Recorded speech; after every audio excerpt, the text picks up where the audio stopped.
In the summer of 1970, an invisible killer swept across America's cornfields and wiped out 15% of the entire nation's corn crop in a single season. $1 billion gone. Every farm that had trusted the most advanced hybrid seed science could offer devastated. Every farm except one. While her neighbors watched their fields turn brown from the bottom up, 68-year-old Marta Friedrich's backfield stood green. Not because of technology, not because of money, but because of 12 glass jars locked in a root cellar, seeds her grandmother had carried from Bavaria in a cotton drawstring bag 72 years earlier. The seed company salesman had stood in her kitchen that spring and told her, in front of the whole county, that keeping those old seeds was the cost of sentimentality. He was about to find out what sentimentality actually costs.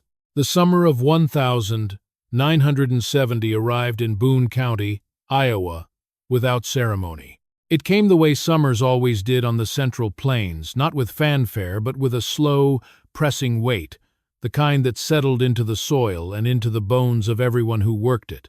By the second week of June, the fields along County Road E23 were already waist-high with corn, the stalks standing in their long green rows like a congregation at prayer, leaves unfurling toward a sky that was, on most mornings, the particular pale blue of old porcelain. The Des Moines River glittered a mile to the east.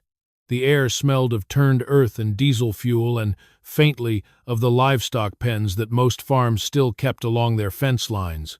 Marta Friedrich's place sat at the end of a gravel lane off that county road. 83 acres of bottomland and upland mixed together, the kind of farm that had been productive without being spectacular for the better part of a century. The house was white clapboard, 2 stories, with a storm cellar door set into the earth just off the back porch. The barn was red, of course, because barns in this part of Iowa were always red. The paint a little faded now, the boards weathered to a silver gray underneath where the color had peeled away. 3 silver maple trees stood in the front yard, planted by her mother-in-law in 1922, and in summer they made a green shade so deep that the grass beneath them barely grew. Marta was 68 years old that June, though she moved with the deliberate economy of someone who had long ago stopped wasting motion on anything that didn't need doing. She was a small woman, her hair gone entirely white and pinned back with 2 tortoiseshell combs that had belonged to her mother. Her hands large and capable in the way that farm women's hands always became, the knuckles knobbed and the skin thickened from decades of work. She had been widowed 4 years earlier when her husband, Werner Friedrich, died of a heart attack while driving the John Deere in the south field. The coroner said he was likely dead before the tractor rolled to a stop in the fence row at the far end of the field, which was, in the way of such things, a mercy of sorts. She ran the farm alone now, with occasional help from her son Carl, who had a place of his own 12 miles north in Ames, and from a hired hand named Roy Eklund, who came Tuesdays and Thursdays when there was heavy work to be done. But the essential decisions, what to plant, where to plant it, when to plant it, these were hers alone, and had been for a long time even before Werner died, because Werner had always understood that Marta knew the land in a way that he, who had come to farming late and from a family of shopkeepers in Cedar Rapids, did not. What Marta knew specifically was the seeds. She had been keeping them since she was a girl, learning from her grandmother, Lieselot Brandt, who had brought 24 varieties of open-pollinated corn across the Atlantic from Bavaria in 1898, tucked into handkerchiefs and cotton drawstring bags at the bottom of a steamer trunk. Lieselot had settled in Story County, just north of Boone, and she had spent her first winter in America organizing those seeds into glass jars sealed with paraffin wax and stored in the root cellar beneath the farmhouse. Explaining to 8-year-old Marta, who was then still small enough to stand upright in the cellar without ducking, that seeds were not merely seeds. They were memory. They were a conversation between the dead and the unborn. They were the most honest form of inheritance that one generation could offer another. "Jadis corn enthelt 100 Jahre," Lieselot had told her. "Every seed contains 100 years. Marta had never forgotten it. Over the decades, she had maintained 12 distinct varieties, each one in its own labeled jar with a handwritten card tucked inside, describing the variety's origin, its preferred planting depth, its characteristic growing habit, and any particular tendencies she had observed in her own fields. The varieties ranged from Bayern Gelb, a bright yellow flower corn that her grandmother had brought from the Bavarian highlands, known for its exceptionally deep root system, to Three Sisters Iowa White, a dent corn that Marta herself had developed over 30 years of selective pressure from a cross between a Lenape white flint and a Midwestern dent, bred specifically for the clay loam soils of Boone County's river bottoms. There were also Iowa Blue Speckled, a rare 8-row variety with blue-gray kernels that dried to a deep indigo, Sugar Husk Yellow, a semi-flint that had been in her family since before the First World War, and 8 others, each one carrying its own history, the way a person carries the stories of their parents in their face without ever quite realizing it. She grew all 12 varieties in the back, 20 acres of her farm, separated from each other by at least a quarter-mile of buffer to prevent cross-pollination, which required careful rotation planning and the maintenance of several thin windbreaks of native switchgrass that she had planted herself along the field borders. The backfield was not her primary income. That came from the 40 acres she farmed conventionally with a Pioneer hybrid, specifically Pioneer 3369A, which her county extension agent, a thin, earnest young man named Dale Whitfield, had recommended in 1966 as the highest-yielding hybrid available for her soil type. The conventional field yielded, in a good year, between 130 and 140 bushels per acre, which was what the mathematics of farming required if a woman alone was going to meet her property taxes and fuel bills and keep the barn roof sound. But the back 20, that was something else. That was, as Marta explained it to the rare visitor who expressed curiosity, her insurance policy. It yielded between 90 and 110 bushels per acre depending on the season, which was not spectacular by any standard, but it was hers in a way that Pioneer 3369A could never be, because Pioneer 3369A could not reproduce itself usefully, save back its seed, and you got something inferior to what you started with. The hybrid vigor collapsed, and so every spring you drove to the co-op and bought another 40-pound bag and handed over money that had to be earned again. Marta's open-pollinated varieties, by contrast, reproduced exactly true to type year after year, generation after generation, and the seed cost her nothing beyond the labor of selecting and storing it. This was the logic that made Douglas Vann uncomfortable. Douglas Vann was 37 years old in June of 1970, and he sold agricultural inputs for Mid-Iowa Seed and Supply, the regional distributor that represented Pioneer Hybrid in Boone and Story counties. He was a good-looking man in the Iowa fashion broad across the shoulders, sandy-haired, with a handshake that could grind bones if he forgot himself, and he drove a 1969 Ford F-250 that was always washed, always waxed, because presentation, he had been taught, was the silent half of any sales pitch. He kept his boots polished and his collar ironed and his hair cut short at the sides the way that successful men wore it in those years. He was also genuinely, earnestly convinced that he was doing good work. This is important to understand because Douglas Vann was not a villain. He was a man who had been educated in a particular way of seeing agriculture as a technical problem to be optimized, a series of inputs and outputs to be maximized through the application of scientific knowledge, and within that frame, his convictions were entirely sound. Pioneer's hybrids were better. They yielded more per acre. They were bred for disease resistance to the pathogens that everyone knew, drought tolerance that had been tested across thousands of trial plots, standability that prevented the lodging and eardrop that reduced harvest efficiency. He had the data. He had the yield trial results. He had the side-by-side comparison charts. And the data, as Douglas Vann understood it, did not lie.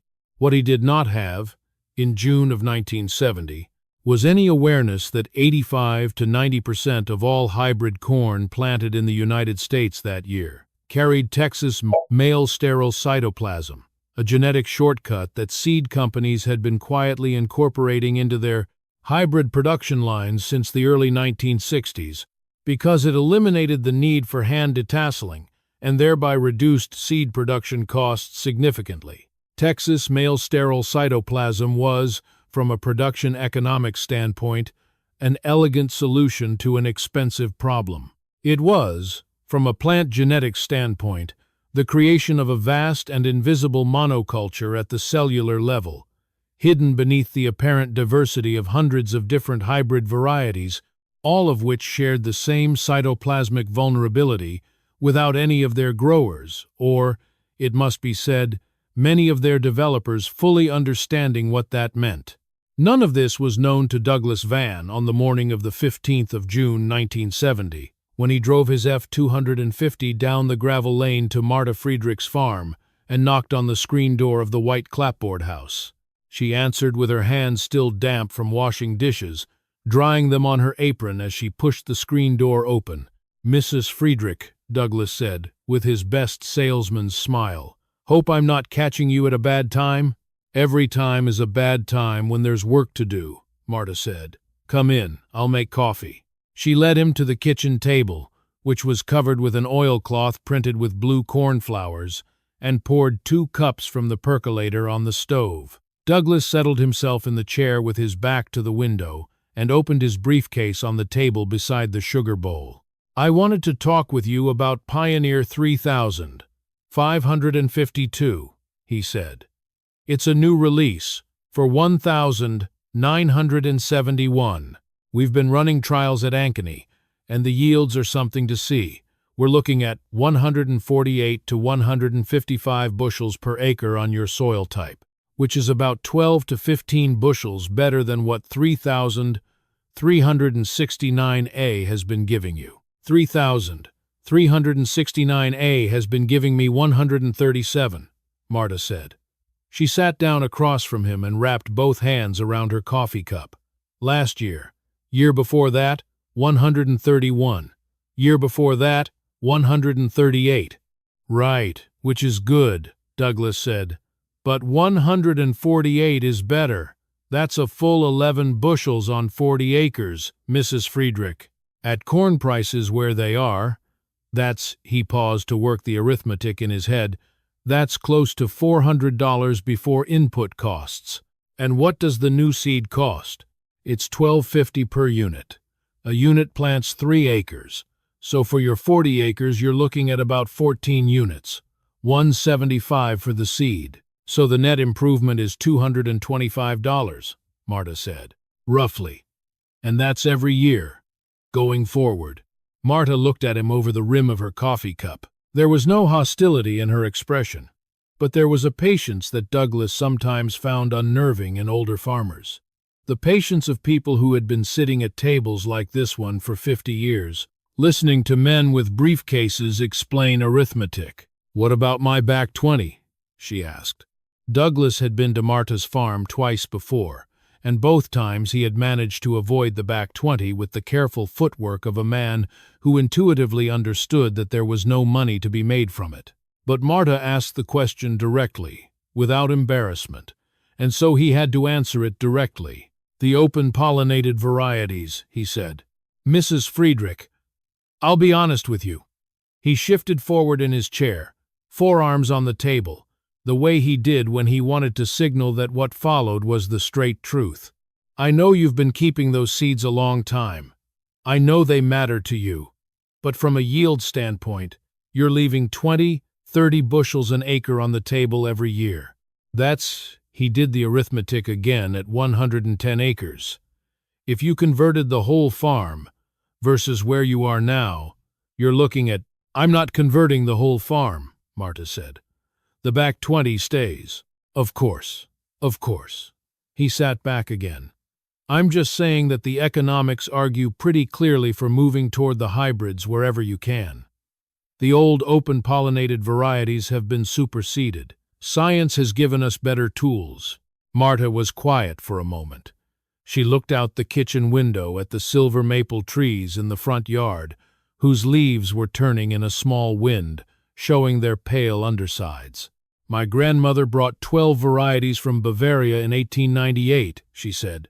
Crossed the Atlantic with them in cotton drawstring bags. She'd been watching those plants for 40 years before she left. Which ones withstood the black frost?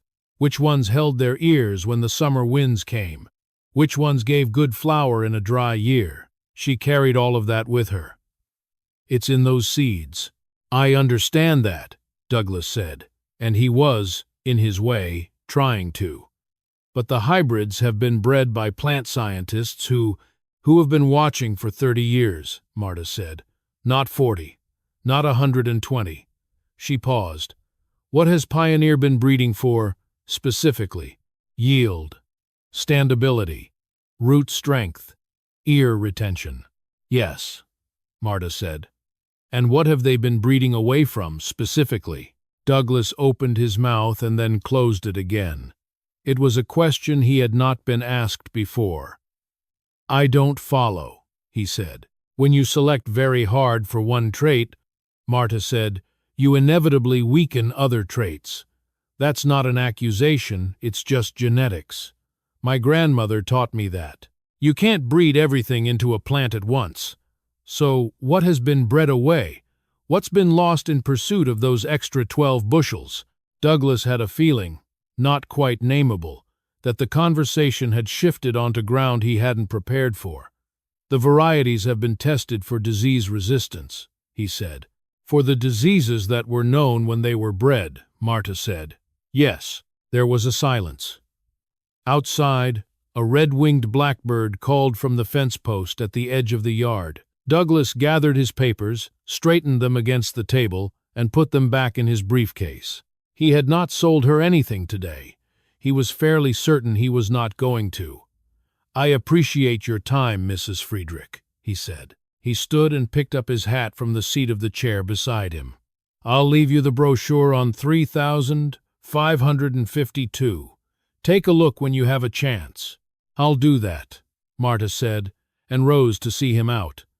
At the door, she held the screen open for him and then said, without preamble, "What percentage of Iowa corn has the same cytoplasm this year?" Douglas stopped on the porch step. He turned back to look at her. "I'm sorry?" "Texas male sterile cytoplasm," she said, "in the hybrid seed. What percentage of Iowa corn uses it?" He looked at her for a moment, and what he felt was something between surprise and a first faint unease, the way you feel when someone names a thing you had not consciously known you were worried about. "It's widely used," he said. "I don't have an exact figure. I've been reading the Agricultural Experiment Station reports from Ames," she said. "The estimate for Iowa is 86% of planted acreage this year. Nationally, it may be higher." She let the screen door settle, gently closed. "That's a very small number of doors for something very large to need to walk through." She went back inside.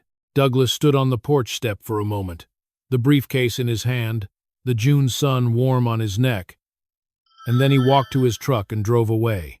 At the Boone County Farm Bureau meeting on the third Tuesday of June, Douglas presented the Pioneer 3,552 data to a room of 47 farmers who sat in folding metal chairs in the basement of the First Lutheran Church on Story Street. The room smelled of coffee and wood varnish and the particular dusty sweetness of old buildings.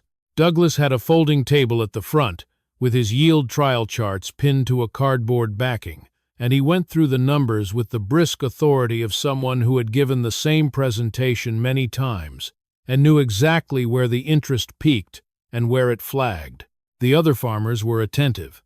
Most of them were already using Pioneer hybrids. They were interested in 3,552, interested in the yield improvement figures, interested in the financing terms that Mid-Iowa Seed offered for early orders placed before July 15. There were the usual questions about planting population, herbicide compatibility, and what the seed cost looked like on a per bushel of yield basis. Then Harlan Becker, who farmed 240 acres along the river bottom east of Ogden, raised his hand. "Didn't I hear that Marta Friedrich is still running those old open-pollinated varieties in her back field?" he said. There was a small general laughter, the kind that suggested the question had come up before, in other settings, in the comfortable shorthand of people who knew each other's businesses. "She is," Douglas said. He kept his voice even. "That woman is stubborn as a fence post," said Lloyd Penner from the third row. More laughter. "Always has been." Werner was the same way. "Different strokes," said Dale Whitfield, the extension agent, who was sitting in the back row. He said it mildly, the way a man says something mildly when he— "I give her credit for dedication," Douglas said, finding his footing again. "But the data's pretty clear. At 90 to 100 bushels an acre against 137 from the conventional hybrid, there's a real cost to sentimentality in farming." He tapped the yield chart. "This is what the market rewards." He moved on to the financing terms. The room moved with him. In the back of his mind, not quite settled, was Marta Friedrich's voice. A very small number of doors, for something very large to need to walk through. He pushed it aside. He had a presentation to finish.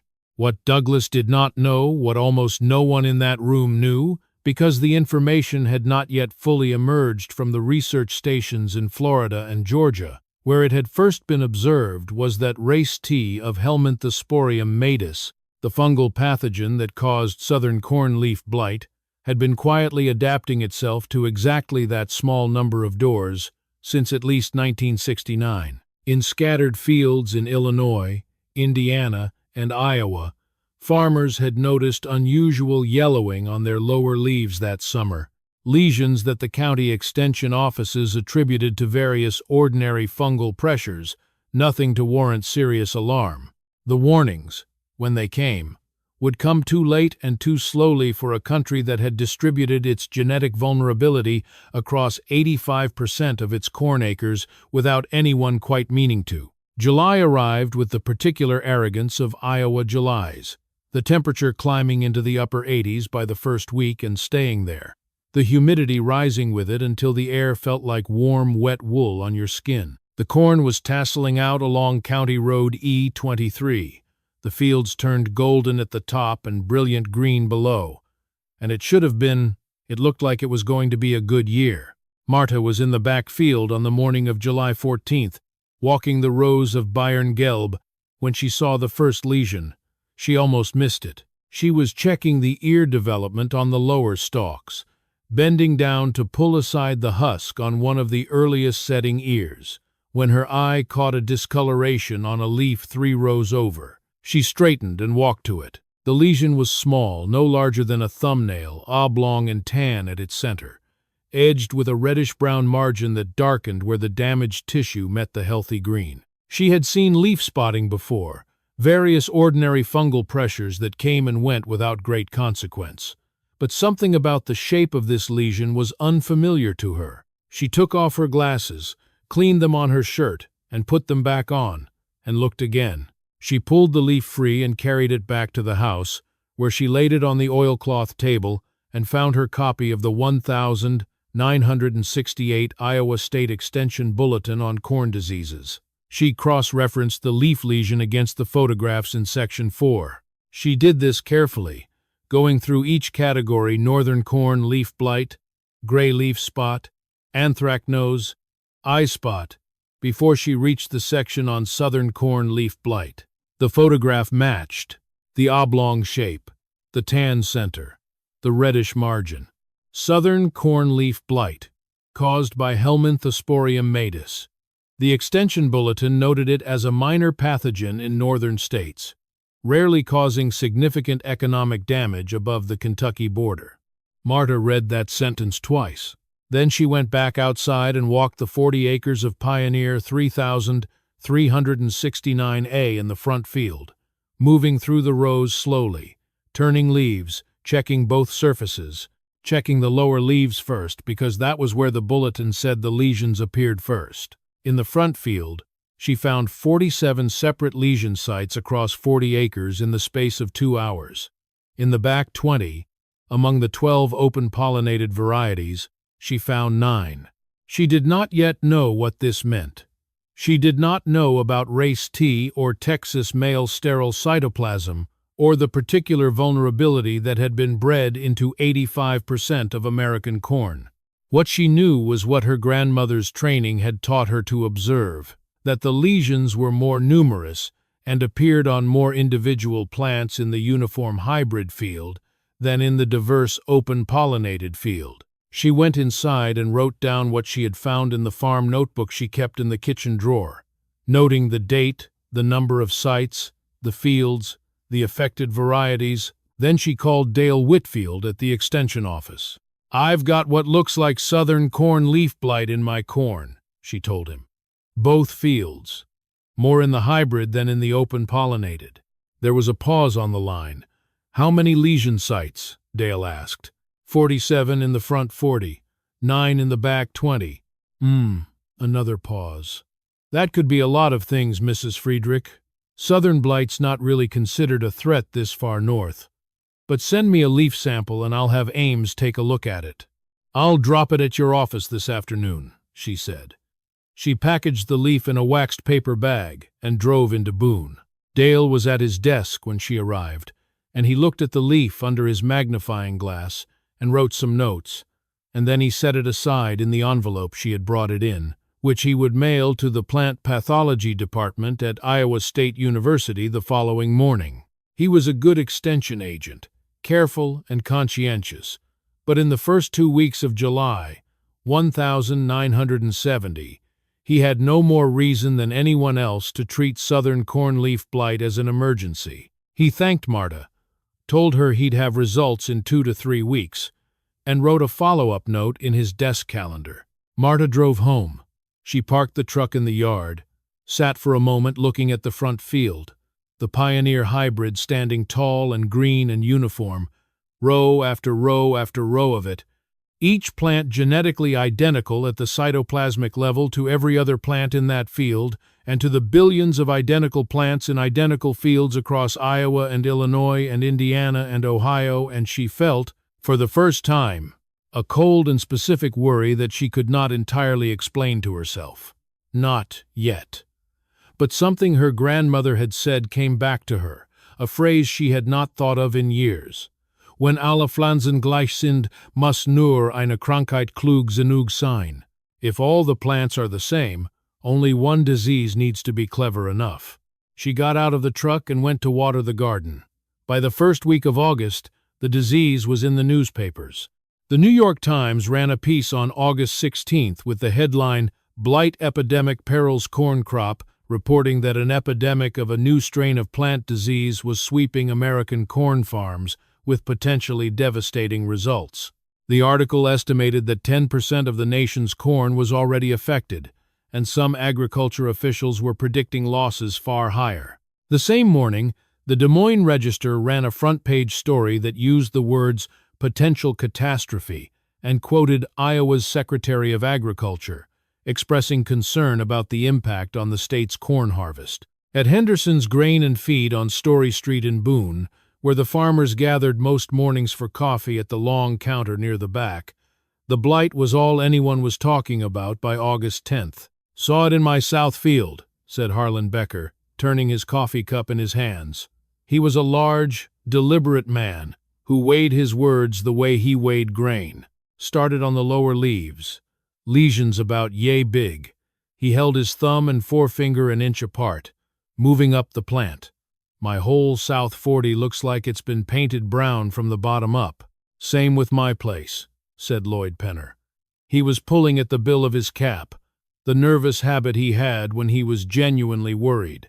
"I called the extension office. Dale says the state's got an emergency response going, but there's no fungicide that works fast enough to matter at this point in the season." "How bad?" said Carl Renner, who was leaning against the counter with his arms crossed. "The paper says 15% of national corn," Harlan said. "But that's an average. Some fields, they're saying 50-60% loss." "Jesus," said Carl. "Where it's humid, it's worse," Lloyd said. "The spores move on moisture. Wind carries them. You get a warm, wet night and they can take 50 plants in a day." Douglas Vann came through the door at 8:20, his F-250 visible through the glass front of the store. He poured himself coffee at the counter and joined the group without being invited, which was his habit, and which everyone accepted because he was generally useful at these gatherings in the way that people who deal in information are generally useful. "I've been to 4 farms this morning," he said, setting his cup down. "Becker, I saw your south field from the road. It's bad." "I know it's bad," Harlan said. "The company's recommending a fungicide application, Meneb, applied now, might slow progression enough to save some yield. I can get you a delivery by end of week." "How much will it cost me?" Harlan asked. "About $8 an acre. On 40 acres, that's $320, Harlan said. "And what will it save me?" Douglas paused. "Honestly, hard to say. If the Blight's already in the 3rd leaf tier, you might get 5 to 8 bushels saved per acre. That's maybe another $200. He shrugged, carefully. "It's not a great trade." "Then why are you selling it?" "Because it's better than doing nothing." There was a silence. Roy Eklund, who was sitting at the far end of the counter eating a piece of pie, looked up from his plate. "Marta Friedrich's backfield looks fine," he said. He said it simply, without emphasis, because Roy Eklund was a simple and truthful man who reported what he saw. "I was out there Tuesday. Her hybrids got it.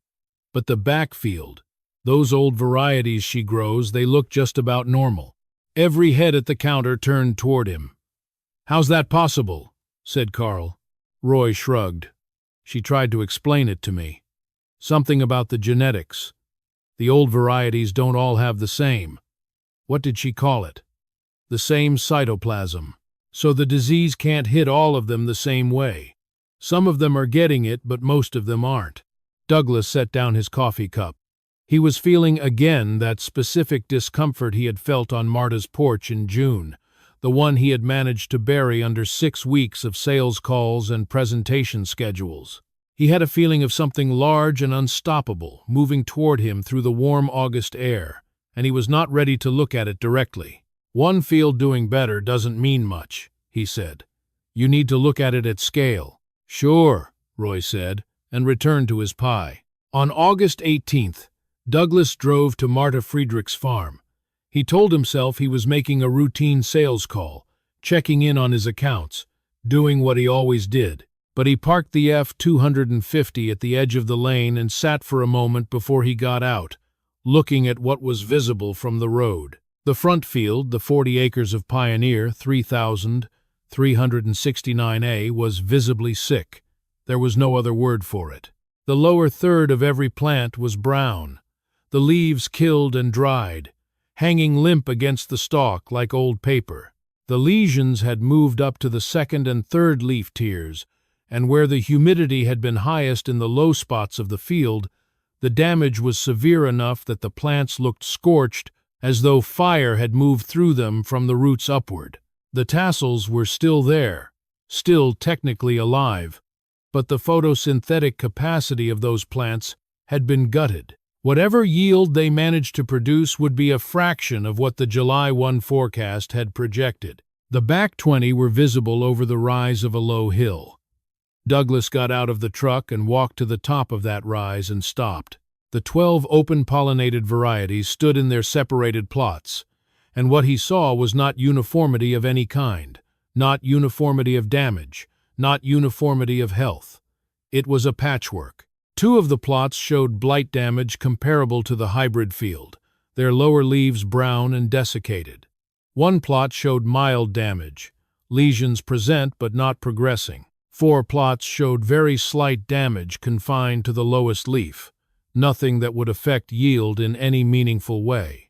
And 5 plots, 5 out of 12, looked almost entirely healthy, their leaves dark green and full, the ears developing without interruption, the plants standing upright with the quiet confidence of organisms that had not been told they were supposed to be suffering. 5 out of 12 plots healthy, 5 out of 12 varieties that race T of H. matus could not effectively colonize. For reasons that had to do with the particular arrangement of their cellular machinery, The cytoplasmic architecture that had been shaped not by one focused breeding program pursuing one measurable trait, but by decades and generations of selective pressure in many directions at once, by Lieselot Brandt's eye for a plant that stood up in wind, by Marta Friedrich's careful selection of the ears that dried best, by 100 summers in Bavaria and 70 summers in Iowa, by the accumulated experience of two women who paid attention, Douglas stood on the rise and looked at the patchwork for a long time. Marta came out of the barn and saw him standing there. She walked up the slope to him, wiping her hands on a rag she'd tucked in her back pocket. "Douglas," she said. "Mrs. Friedrich." He didn't turn right away. He kept looking at the back 20. "The healthy ones," he said finally. "Those 5. "Why are they healthy?" "Because they don't have Texas male sterile cytoplasm," she said. She stood beside him and looked out at the field with the same calm attentiveness she brought to everything. The open-pollinated varieties were selected over generations without ever using that cytoplasm. Their cell biology is different. The race T fungus has a specific pathway into the male sterile cytoplasm. It exploits a vulnerability in the mitochondrial structure of T cytoplasm cells. The varieties that never had that cytoplasm don't provide that pathway. "How long have you known this?" he asked. "I didn't know it specifically," she said. "I knew that diversity provides insurance against the thing you haven't thought of yet. My grandmother knew that." She paused. "The Iowa State Plant Pathology Lab confirmed the specific mechanism 2 weeks ago, when they got back to me on the sample I sent in July." Douglas was quiet. Below them, across the rise, the brown-dying rows of Pioneer 3369, stretched in their perfect, uniform, devastated lines. "How much will you lose in the hybrid field?" he asked. 40% of projected yield, maybe 45, 50 in the low spots." She folded her arms. "About $560 at current prices. The back 20? I'll lose the 2 plots that are badly affected. Maybe 15% of projected yield from those 2. The other 10 plots will come in close to normal. Overall loss from the back 20 is probably 8 to 10%. So the back field outperforms the front field this year," he said. It wasn't quite a question. "Yes," she said. "This year, yes." He turned to look at her. "In a normal year, the hybrid still yields more." "Yes," she agreed. "In a normal year. That's why I keep both. The hybrid pays the bills in normal years. The old varieties pay the bills in the years that aren't normal." "You couldn't have known it was going to be this year," he said. "No," she said. "That's the entire point. You never know which year it will be. So you keep the insurance." She said it without triumph, without the particular satisfaction of someone who has been proven right and wants to make the most of it. She said it the way she said most things, as a matter of fact, as a description of how the world worked, offered to him as straightforwardly as she would offer a cup of coffee. And that, Douglas thought, was somehow the most disorienting thing about it. He drove away and went to 3 more farms that afternoon, documenting what he saw, and by evening he had filled 4 pages of his field notebook with damage assessments, yield projections, and loss estimates. He added up the columns before he went to bed that night, and the total came to something he didn't want to look at. So he put the notebook in his briefcase and sat in his kitchen in the dark for a while, listening to the corn in his neighbor's field rustling in the night wind, the sound it made when the leaves were still green and whole, before the blight could take them. The second week of August brought weather that every Iowa farmer who lived through it remembered for the rest of their lives. 5 consecutive days of warm humidity, overnight temperatures that stayed above 70 degrees, dew forming before midnight and persisting until mid-morning. For H. Matus race T, it was ideal. The fungal spores, which needed moisture to germinate and warmth to proliferate, moved through the Iowa corn belt like a tide moving through a harbor, invisible until it arrived, and then everywhere at once. By August 19th, the Iowa Department of Agriculture's Emergency Field Assessment estimated that 28% of the state's corn acreage was showing moderate to severe blight symptoms. By August 24th, The estimate had been revised upward to 34%.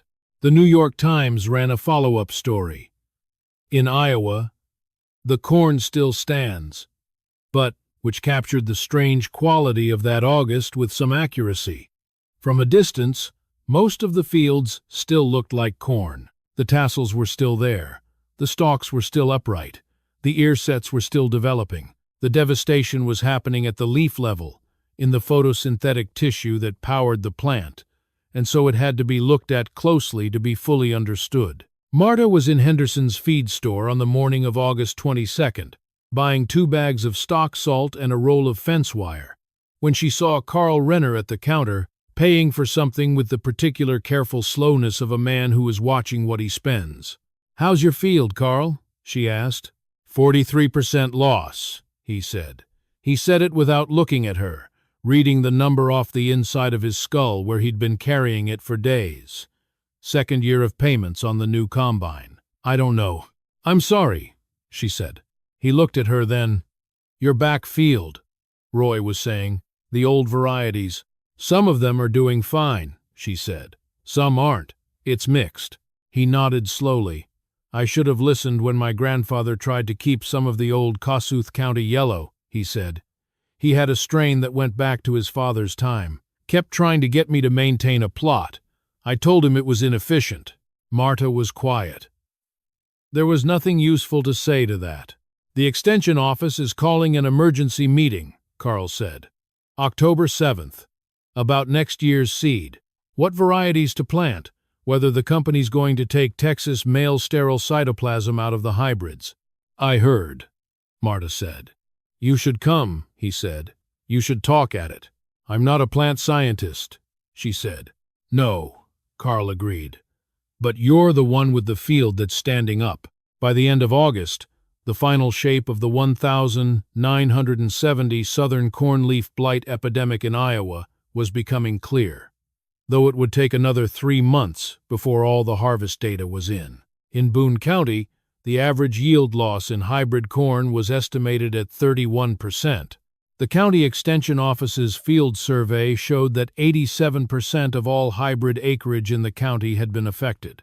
National estimates would ultimately settle on a loss of approximately 700 million bushels, 15% of the projected national harvest, representing roughly $1 billion in economic damage. In Marta Friedrich's 40 acres of Pioneer 3369A, the final yield came in at 76 bushels per acre against a projected 137. The loss was 61 bushels per acre, 44%.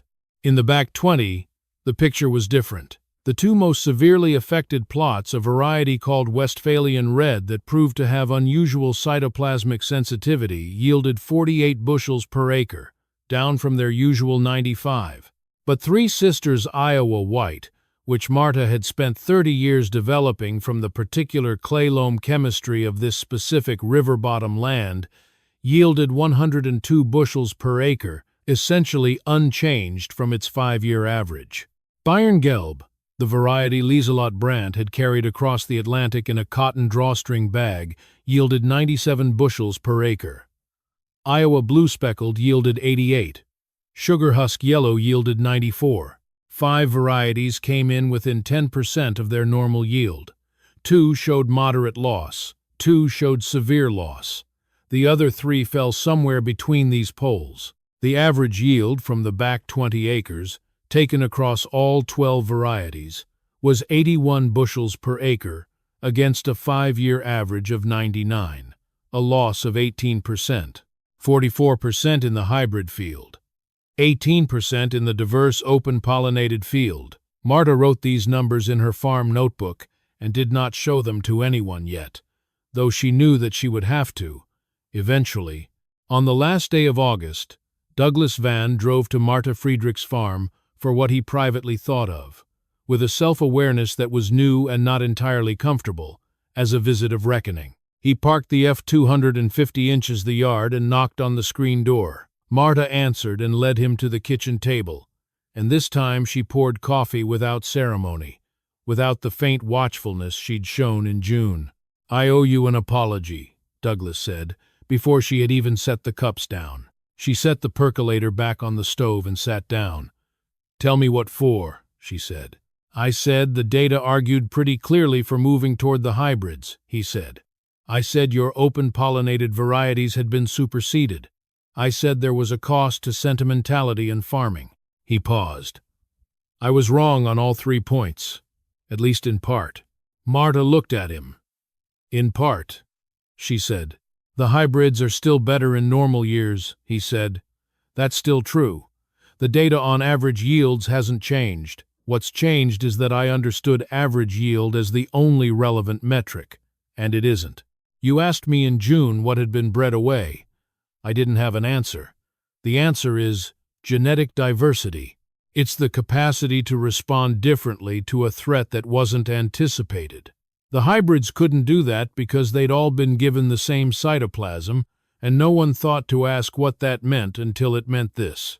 "No," Marta said. "People did ask. They published papers." She got up and went to the drawer beside the stove and came back with 2 photocopied journal articles, which she laid on the table in front of him. 1969, Iowa Agricultural Experiment Station. There were reports of unusual susceptibility in Texas male sterile lines in scattered fields in Illinois and Indiana. They were noted. They were not acted on. Douglas looked at the papers. He picked up the first one and read the abstract. His jaw tightened slightly. "This was available to the company," he said. "Yes," she said. He set the paper down. "I didn't know about it." "No," she agreed. "You didn't." There was a long silence. Outside, the August heat had eased slightly with the turning of the month, a very faint coolness in the air that suggested September was preparing itself somewhere to the northwest. "What do you do?" Douglas asked, not quite looking at her, with a situation where the system produced a problem that was technically knowable in advance, and the people operating inside the system didn't know it, and the people outside the system could see it coming but weren't being asked? It was, Marta thought, an honest question. She considered it seriously. "You change how the system listens," she said. "You build in the requirement that someone who is outside the monoculture is always consulted, not occasionally, systematically." "And who would that be in farming?" he asked. "People like my grandmother," she said. "People who have been watching a different set of plants for a different set of reasons for a very long time. People who didn't select for maximum yield in one direction, and therefore still have the genetic record of what was lost in that selection." She wrapped her hands around her coffee cup. "The diversity doesn't just matter for the emergency. It matters because it preserves the options you'll need when the emergency comes, even if you don't know what shape the emergency will take." He was quiet for a moment. Then he said, "I told the farmers at the Bureau meeting in June that there was a cost to sentimentality in farming. I said it in front of people who knew you." "I heard about it," she said. "I'd like to correct that," he said. "At the October meeting. Publicly." She looked at him steadily. "Why?" "Because I said it publicly. And it was wrong publicly," he said. "And because those same farmers are going to be making decisions about what they plant next year, and some of them have lost a third of their income and they're scared, and scared people make decisions based on whoever speaks with the most confidence. I'd rather they make decisions based on something closer to the truth." Marta considered this for a long time. The September light was coming through the kitchen window at a low slant, hitting the blue cornflower oilcloth and the white coffee cups and the old photocopied journal articles, and it struck Douglas that the kitchen looked the way kitchens looked in photographs taken a very long time ago. Not old-fashioned, exactly, but anchored to something that older photographs tended to show, a quality of care about the daily objects of living, a sense that the people who used these things understood what they were for and had not come to take them for granted. "All right," Marta said. The October 7th meeting of the Boone County Farm Bureau's Cooperative Extension Session was held in the gymnasium of the Boone Community Center on Mamie Eisenhower Avenue. It drew 63 farmers, which was more than twice the usual attendance, because the 1,970 corn blight had given everyone in the county a reason to show up. The county's agricultural extension coordinator, a Dr. Harold Fenwick from Iowa State University's Department of Plant Pathology, was the featured speaker, and he brought with him a slide projector and 2 graduate students who set up the screen at the front of the gymnasium while the folding chairs were arranged in uneven rows on the waxed wood floor. Dr. Fenwick was a careful, precise scientist who did not enjoy speaking in public, but was very good at explaining complex things clearly, which was the relevant skill for the evening. He explained, in the first 20 minutes of his presentation, the following: the nature of Texas male sterile cytoplasm and how it had been incorporated into seed production, the mechanism by which race T of H, Matus, exploited the cytoplasmic vulnerability in T cytoplasm corn, the speed at which the pathogen had moved through uniform plantings, and the projected distribution of genetic vulnerability across the national corn crop in 1970. He showed a map of the United States, with the affected areas highlighted in red, and the red covered most of the corn belt east of the Missouri River, in a way that made several people in the gymnasium shift uncomfortably in their folding chairs. The fundamental lesson, Dr. Fenwick said, is what plant geneticists call the vulnerability of uniformity. When a very large proportion of a crop shares identical or nearly identical genetic material at a critical point, a single pathogen that finds the key to that material can move through the entire crop at the speed of wind and spore drift. The 1,970 epidemic is, in a sense, a demonstration of this principle at continental scale. What's being done about the T cytoplasm problem? Harlan Becker called out. Pioneer and the other major seed companies have already committed to phasing out T cytoplasm as the primary cytoplasm type in hybrid production, Dr. Fenwick said. For 1,971, it's estimated that 5 to 20% more acreage in the eastern corn belt will be planted with normal cytoplasm hybrids. The goal is to have T cytoplasm phased out of the majority of production by 1972 or 1973. So we go back to hand detasseling, said Lloyd Penner. There was a groan from several corners of the room. There are other cytoplasm types being developed, Dr. Fenwick said, cytoplasm and S-cytoplasm. They appear to lack the specific vulnerability that race T exploited, but it will take a few years to develop sufficient seed quantities. There were more questions, going around and around the same anxious territory. What should we plant next year? How do we know the new cytoplasm types are safe? What about yield? Will there be compensation from the companies? Dr. Fenwick answered everything he could and noted, honestly, the things he couldn't. Then Dale Whitfield, the extension agent, stood up and said, I'd like to ask Douglas Vann to say a few words, and then Marta Friedrich. Douglas stood.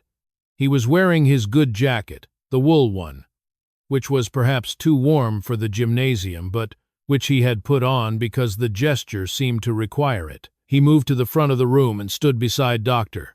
Fenwick's slide screen with his hands at his sides. I've been selling Pioneer seed in this county for 9 years, he said. I've been doing it because I believed in what I was selling, and I still do in the sense that the hybrids are genuinely better in average conditions. But this year is teaching me something about what better means and what it doesn't mean. He paused. He looked out at the room at Harlan Becker with his big, careful hands folded in his lap, at Carl Renner, who had payments on a combine and a 4.3% loss in his hybrid field, at Lloyd Penner picking at the bill of his cap. In June of this year, at the Bureau meeting, I made a comment about there being a cost to sentimentality in farming. I was referring to Marta Friedrich's open-pollinated seed plots. I said that in front of people who know her, and I said it as if the data were entirely on my side. He stopped and started again. The data was not entirely on my side. The data I had was the yield trial data, which is real and accurate, but it was only part of the picture. The part I didn't have or didn't think to look for was the genetic diversity data. The fact that Mrs. Friedrich's open-pollinated plots carry 12 different varieties with 12 different cytoplasmic and genetic profiles, and that this diversity meant that when race T arrived, it could not take all 12 of them at once. Her hybrid field lost 44% of projected yield. Her open-pollinated field lost 18%.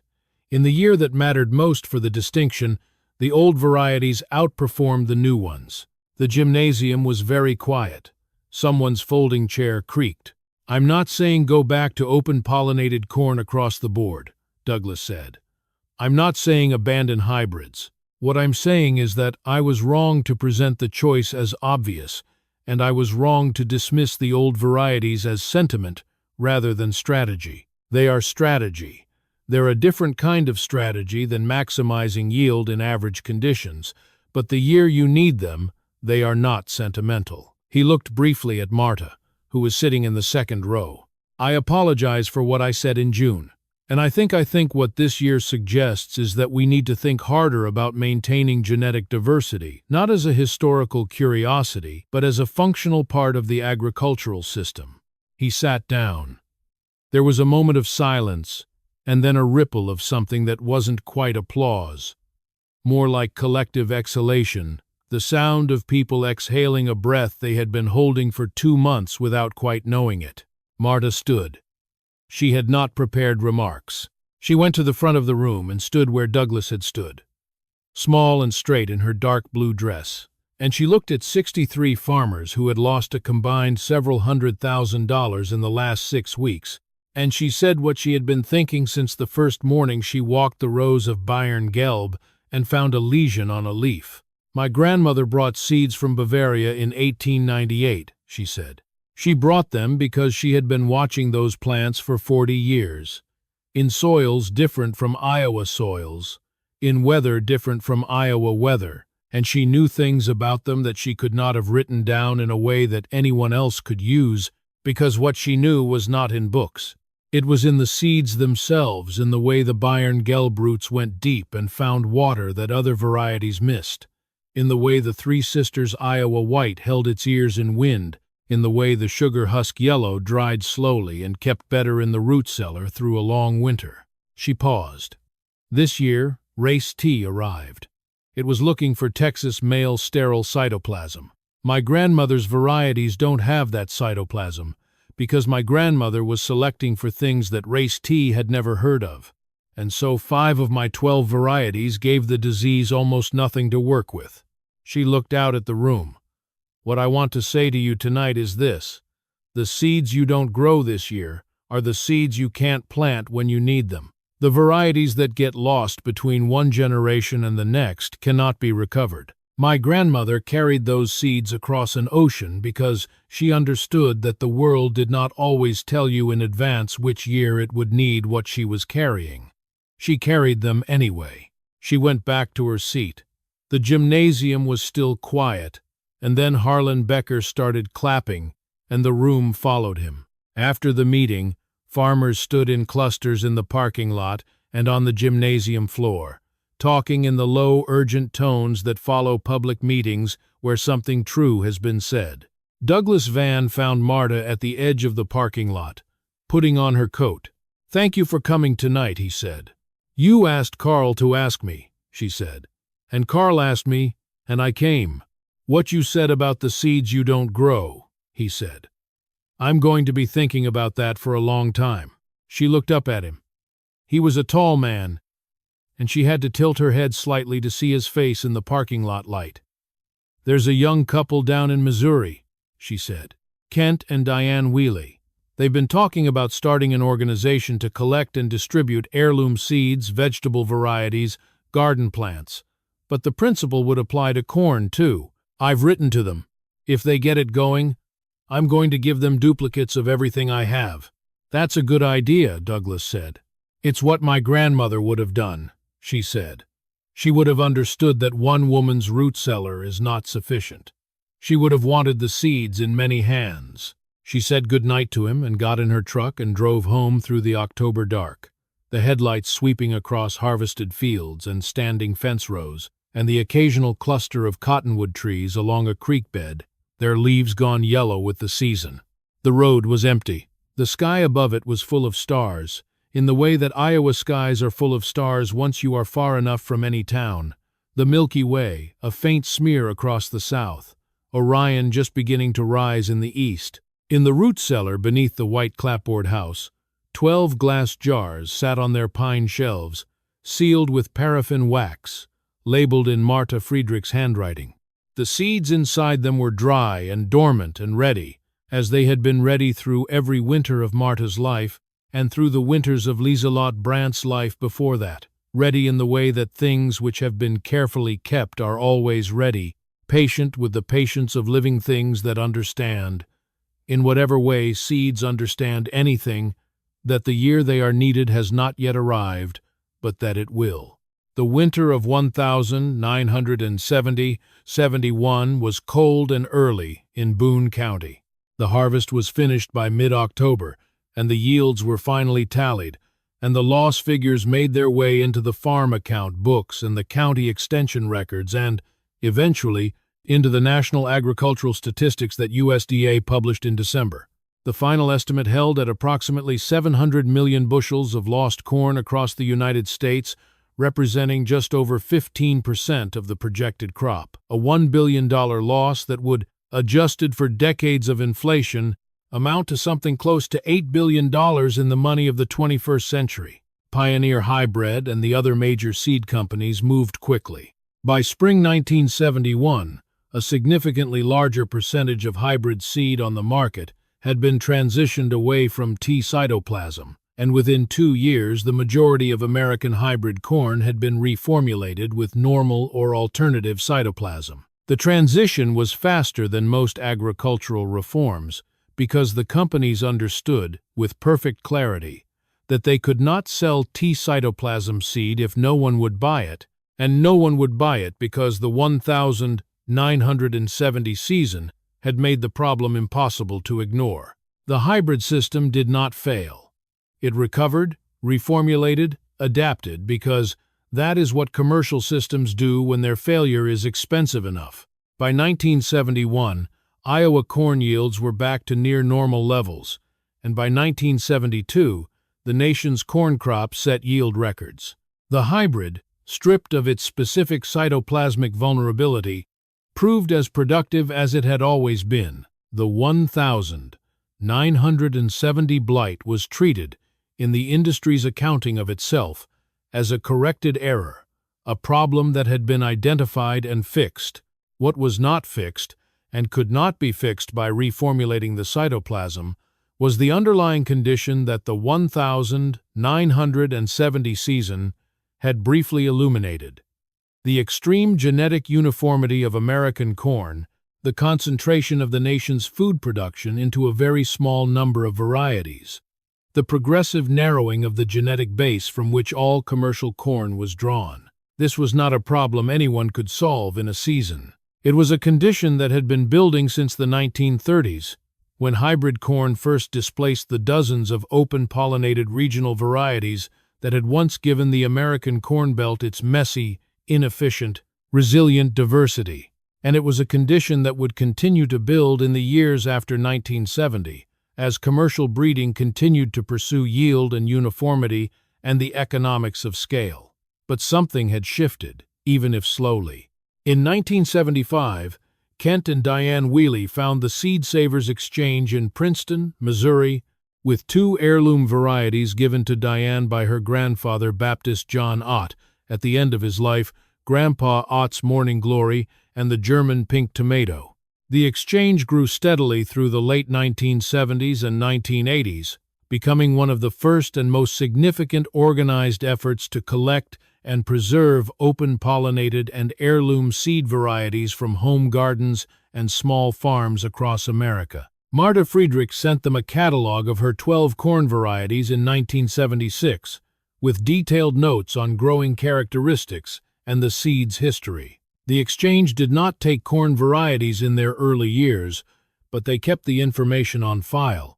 In 1977, Iowa State University's agronomy department initiated a germplasm preservation project for open-pollinated corn varieties, partly in response to the lessons of 1,970. Marta was contacted by a graduate student named Patricia Morrow, who drove down from Ames on a Tuesday in September and sat at the blue cornflower oilcloth table and took notes while Marta went through each of her 12 varieties, describing its history, its growing characteristics, its performance in the 1970 season.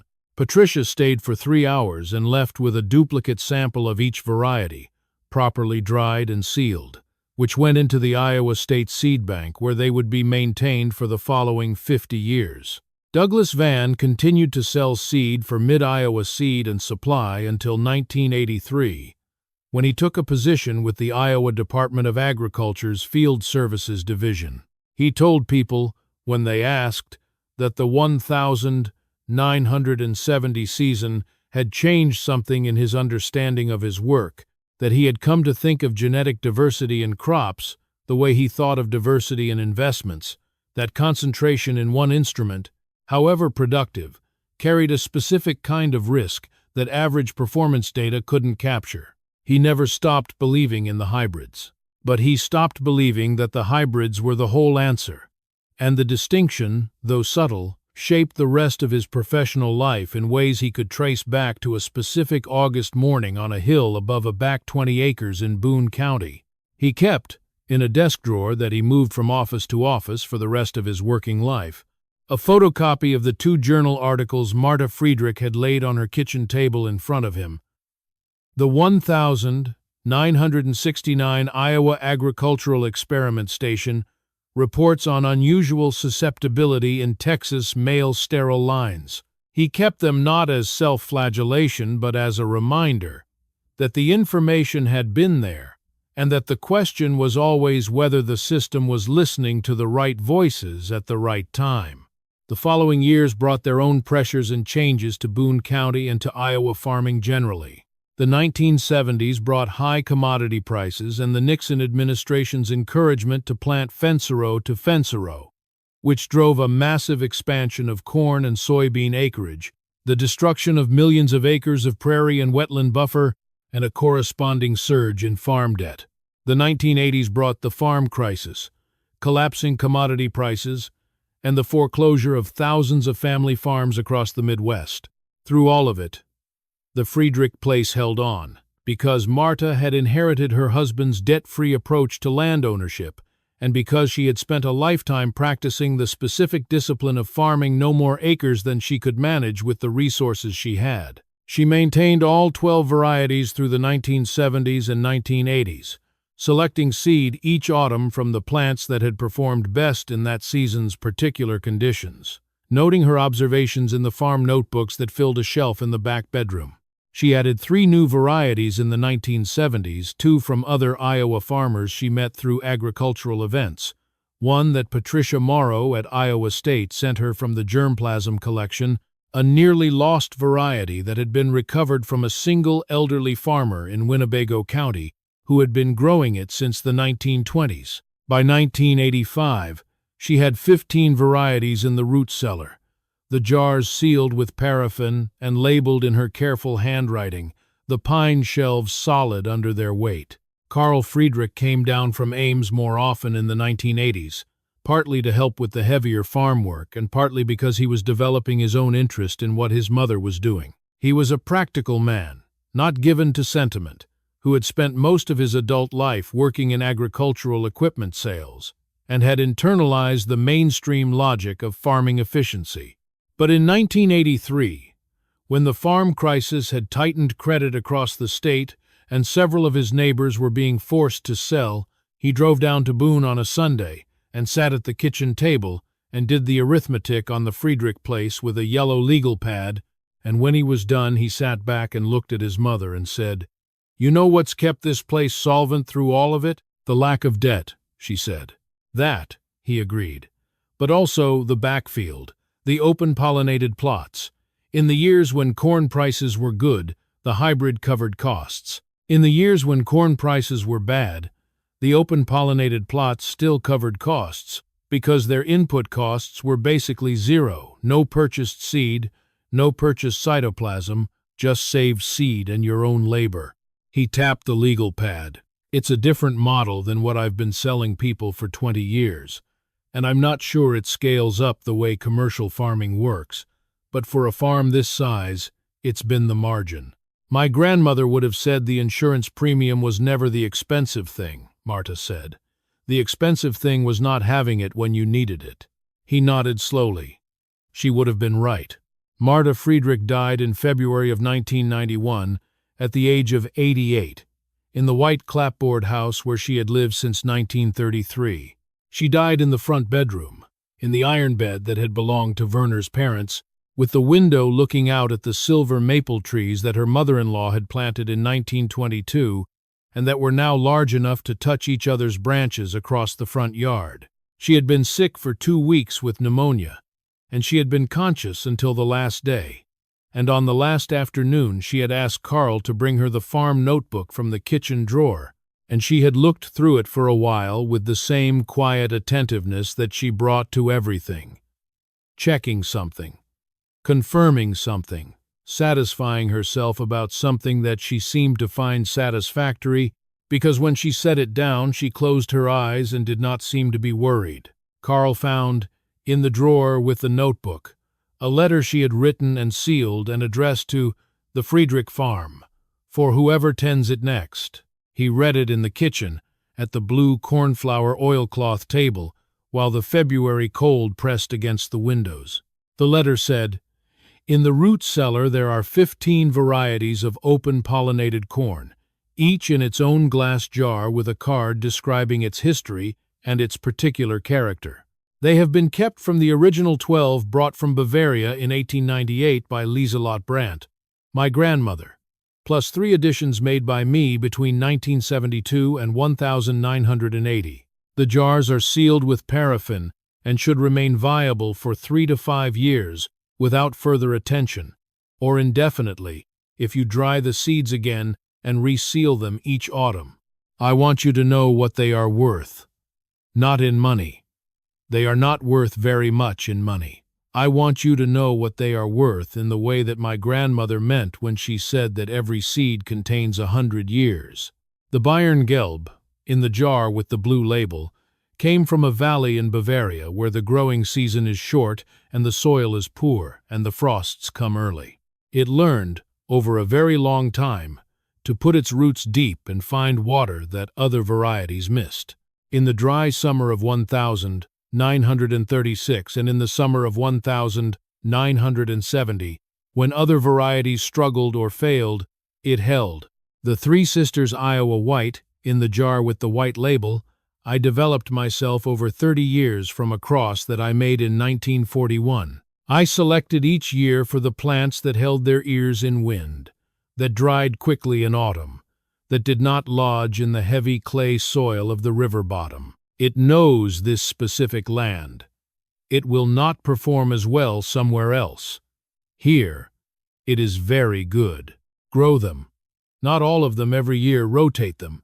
Give each variety a season of careful attention every 3 or 4 years. Select seed from the best plants in each season, always noting what best means in that particular year's conditions, because best changes depending on what the season demands. In the year that you do not expect to need them, you will discover that you needed them. This is always how it works. The barn roof needs attention on the east end. The fence along the south pasture was repaired in 1988, but the posts near the creek are starting to lean, with love and the expectation that the land will be well. Marta Friedrich, February 1991.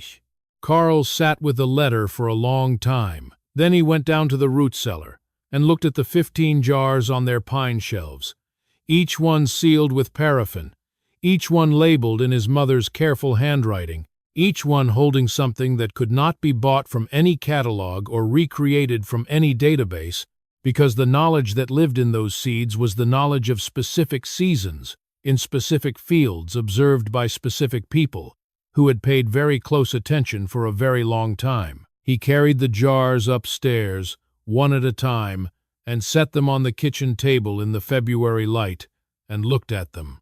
Carl Friedrich farmed the Friedrich place until 2004, when he retired and his daughter, Marta Friedrich, named for the great-grandmother she had never met, took over the farm. Marta was an agronomist by training, a graduate of Iowa State's College of Agriculture, and she had the unusual advantage of having grown up on a farm where the old ways and the new ways had always coexisted, explained to her by a grandfather who had changed his mind about the old ways, and a grandmother whose commitment to them she had watched for the first 12 years of her life before Marta died. She maintained the 15 varieties, adding 2 more in 2008 from the collection at Iowa State's Germplasm Bank varieties that had been brought in from other Iowa farms in the 1970s, and that Marta had known about but not had room to grow. She kept them the way Marta had taught Carl to keep them, rotating each variety through a season of careful attention every 3 or 4 years, selecting seed from the best plants in each season's conditions, noting what best meant in that particular year. In 2011, a severe drought hit central Iowa, not as acute as 1,970 inches terms of disease, but damaging in a different way, with temperatures in July that reached 102 degrees and precipitation in June and July at 40% of normal. The state's corn crop suffered significant yield losses across conventional hybrid acreage. On the Friedrich Place, the hybrid field in the front 40 yielded 98 bushels per acre against a projected 147, a loss of 33%. The Bayern Gelb in the back field yielded 91 bushels per acre against its 5-year average of 94, a loss of 3%, because it had learned, in a valley in Bavaria 140 years ago, to put its roots deep and find water that other varieties missed.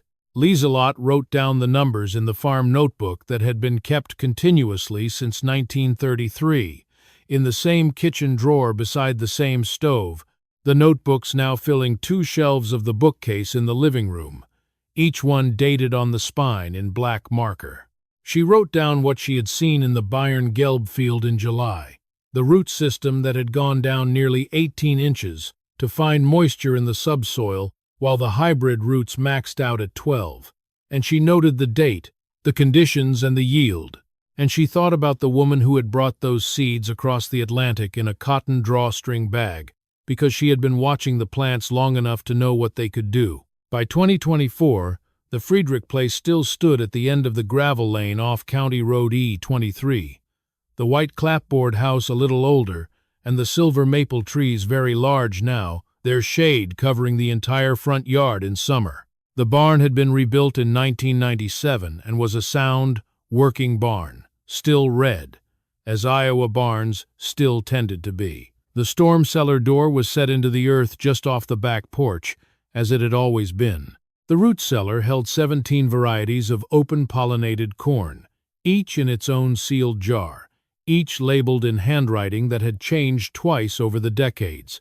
First Marta's, then Carl's, then Marta's, but that kept the same careful format.